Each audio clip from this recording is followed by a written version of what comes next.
વર્ષ આવ્યું છે, દિવાળી આવી છે અને એક શુદ્ધ વસ્તુની તમને વાત કરવાની છે.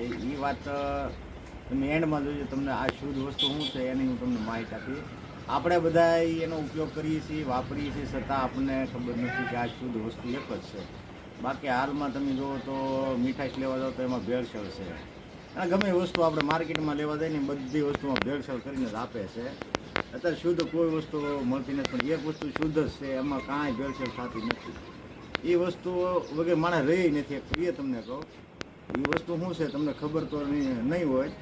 અને હું કહે એટલે તમે કહો લે બા આ તો હવે સામાન્ય વસ્તુ, સામાન્ય પણ એક જ વસ્તુ એ શુદ્ધ છે, બાકી કોઈ વસ્તુ હાલમાં શુદ્ધ છે નહીં.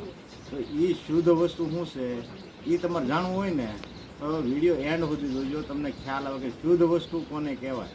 અને એક જ આપણે શુદ્ધ મળે છે આજની તારીખમાં, બાકી કોઈ વસ્તુ શુદ્ધ છે નહીં. એ શુદ્ધ વસ્તુ છે એક જ. અને એનો અખતરો તો ન કરતા. શુદ્ધ છે એ ફાઇનલ છે, પણ અખતરો ન કરાય. એનો અખતરો કરવામાં પાછો ખતરો થઈ જાય. એ વસ્તુ આપણે ઘરે વાડીએ બધે આપણે ઉપયોગ કરીએ છીએ, પણ એ વસ્તુ કઈ જગ્યાએ શું છે અને એને આપણે એક ઘડી કે એની વગર રહી નથી. એક કહીએ તમને કહું એ વસ્તુ તમને ખ્યાલ હોય તો હવે કહી દઉં તમને, કારણ કે ઘણું આપણે વાત થઈ ગઈ.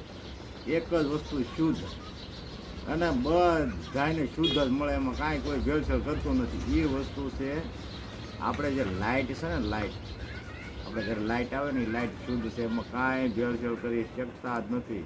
તો એમાં ભેળસેળ કરત ને તો એનું હાલત એ નહીં.